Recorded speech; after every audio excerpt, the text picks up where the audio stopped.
Can the president designate an acting president and other misreadings of the Constitution? Na-assume ninyo na kayang magtalaga ng Pangulo ng isang acting president. Hindi po totoo yan. Walang sinasabi na ang presidente ay may discretion magtalaga ng acting president. Wala kaming sinabing ganon at walang sinabi ang saligang batas na ganon. So, pero narinig po ninyo yung dun sa Constitution. Diba? O, ganito, ulitin lang natin in simpler terms.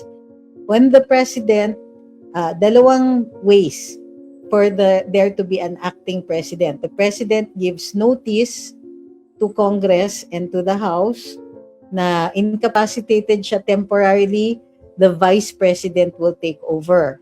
Okay, acting president na. Once the incapacity is established, the president gives notice to the Senate and to the House.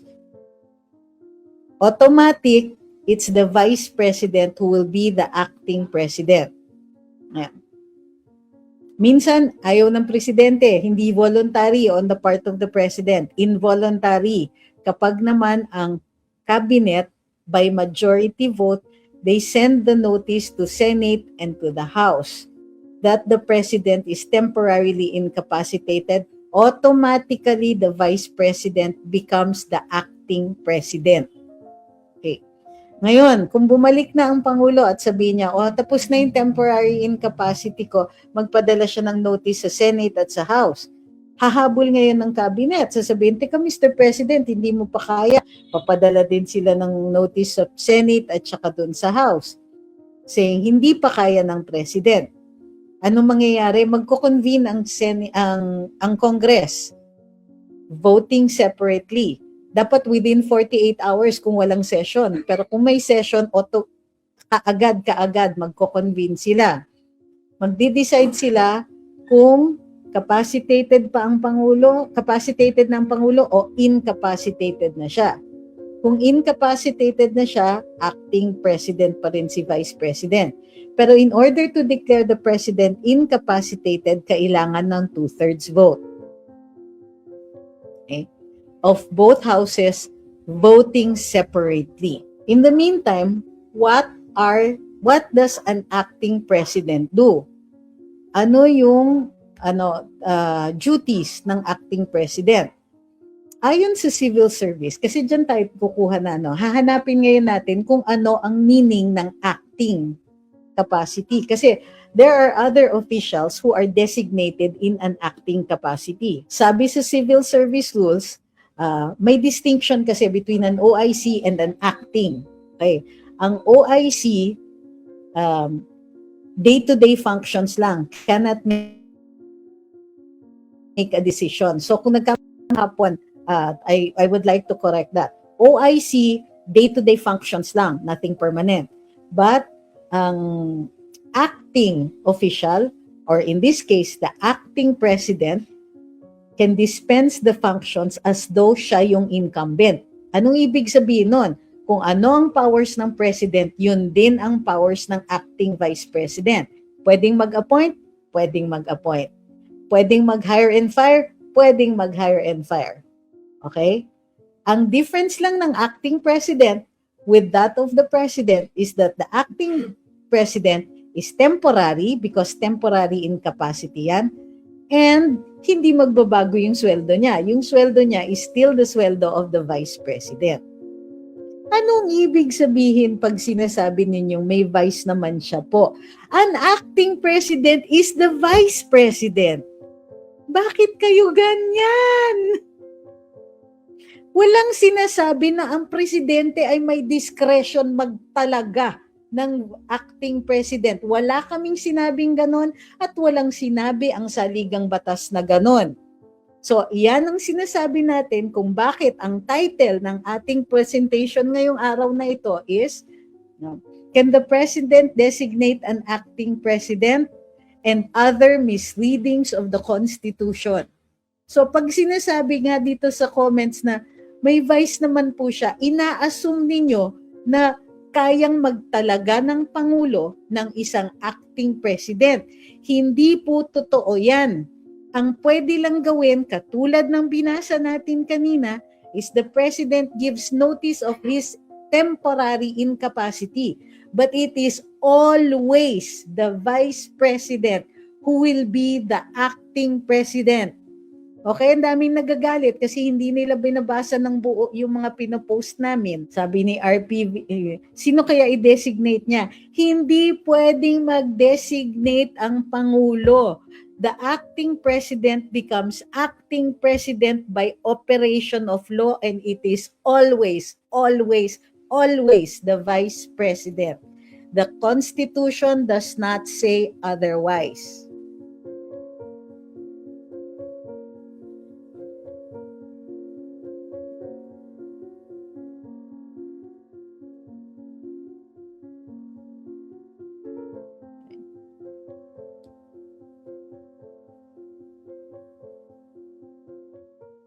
Sabi ni Arms, ang VP ng Pilipinas na Lakwat Sierra Duterte. Oy, paano mo nasabi yung ganon? Sa totoo lang, sabi ng saligang batas, the only job of the Vice President is to succeed the President. So, sa totoo lang, pwede nga siyang umupo lang sa tanggapan niya at mag-intay. And she would still be well within her rights as Vice President. Anong ginagawa mo? Tatawagin mong Lakwatsera ang Vice President? Komo ba at bumiyahe siya? Bakit ang presidente hindi mo tinawag na Lakwatsero? Gumawa pa siya ng dahilan para magbiyahe ng magbiyahe, wala naman siyang maipakita. Ang dahilan niya, magpa-pitch daw siya sa mga foreign direct investors. Tanungin mo naman, sa 4 na taon na naging presidente si Pangulong BBM, ilan ang foreign direct investors na nagpasok ng pera dito sa Pilipinas resulta ng kanyang pagbabiyahe. As of now, the official count is 0. Mag-ingat yung mga gustong mang-fall dito. Kasi it actually works against you and works against your boss.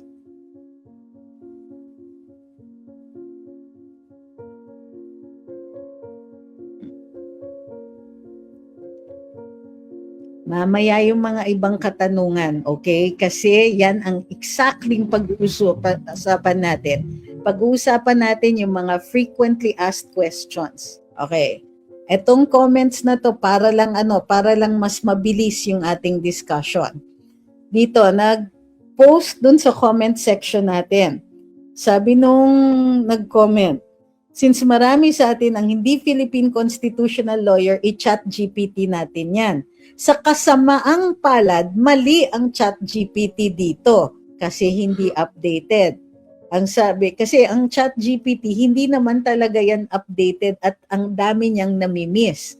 So do not rely on AI all the time. Hindi komot may AI, confident na kayo dun sa mga kasagutan ito, as in this case.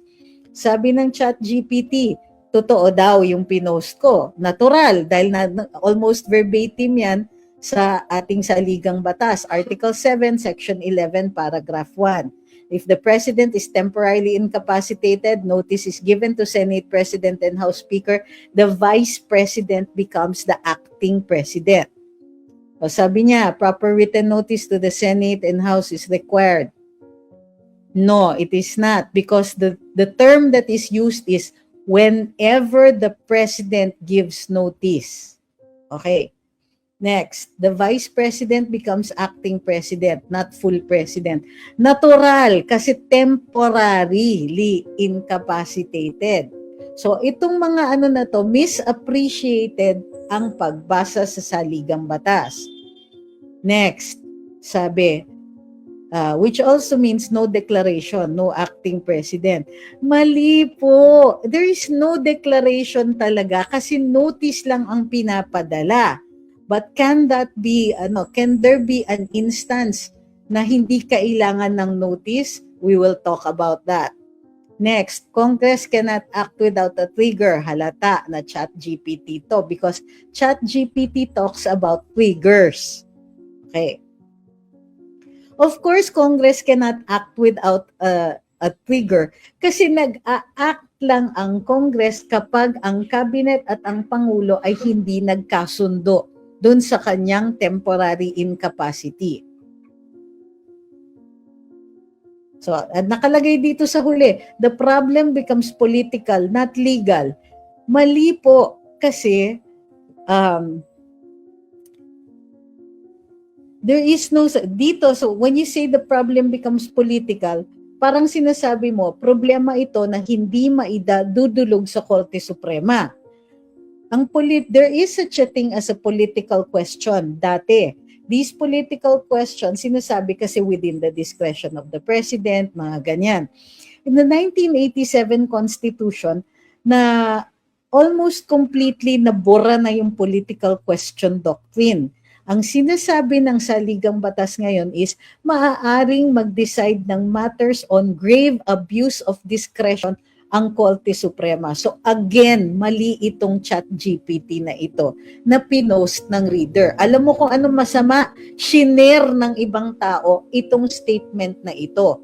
And again, uulitin ko, maling-mali po ito. Okay. Next. Doon naman sa, mali. Isa pa.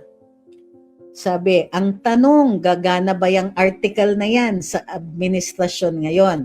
And this is something that we have to talk seriously about. Bakit?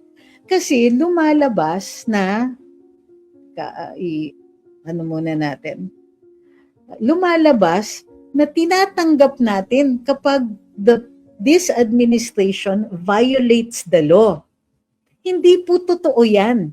Nung ni-railroad ng Congress, ng House of Representatives, si Vice President Inday, doon sa kanilang impeachment proceedings sa House, anong ginawa ng Vice President? Dinulog niya sa Korte Suprema at panalo. Today, in-affirm ng Korte Suprema ang desisyon na ibaliwala o i-void yung Senate proceedings, yung jurisdiction ng Senate at yung proceedings in the House because they violated the due process requirement of the Constitution.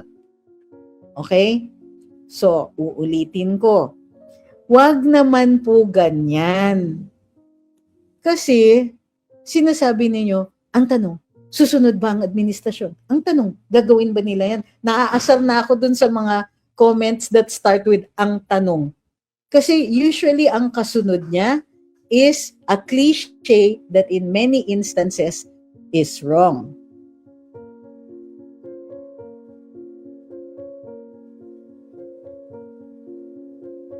Okay, sandali lang, wala kasing administrator dito sa sa TikTok sa ngayon eh. Okay. Next.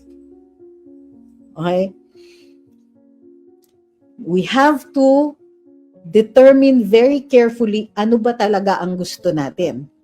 Kung titignan ninyo, a lot of what happens in government is done because we have faith that they will do it. Diba? Sa totoo lang, lalo na yung mga appointed officials. Pwede naman silang umupo lang doon, di magtrabaho and all that. Anong nangyayari pag hindi nila ginawa? Either kakasuhan sila or kung malakas di sila makasuhan, ang detrimental yan ay to the Filipino people. Pero nagre-rely tayo na may magkakaso sa kanila. And in many instances, yan po ay yung form ng disciplinary measure. Now, yung mga nagsasabi na kasi itong administrasyon na to, hindi naman sumusunod. Actually, hindi totoo yan. Totoo yan. Hindi sila sumusunod in many instances, pero nakakasuhan sila. Pero anong ginagawa ninyo? Ng iba, not ninyo. Ng iba, they make it acceptable. So pag sinasabi ninyo, hindi naman susunod ang presidente, hindi naman susunod ang administrasyon. Bilang mamamayan, tinanggap na or pinapalabas ninyo na tinanggap na natin na they will not obey the law and wala lang sa atin. Okay lang, ganon. Hindi naman sumusunod ang gobyerno eh. Di ba? Look at it. Saan natatakot ang isang administrasyon? Number 1, kaso. Number 2, yung galit ng mga tao. Yung galit ng tao leads to a failure in the administration and a failure in their perpetuation. Ano ibig sabihin yan? Maboboto pa ba ang mga ito? Magsasucceed pa ba ang mga ito? The lesson was learned na dapat nitong 2025. While it was not a perfect election, okay? While it was not, we still got a lot of the people into position. Marami tayong naharang na mga gustong iupo ni Pangulo. But that is because hindi natin tinanggap na mananalo sila. Lumaban tayo. Lumaban tayo and we went to the polls. Kahit ang daming nagsasabi, dadayain lang yan. Alam mo yung mga statements na ganyan are defeatist statements. Tanggalin muna natin to.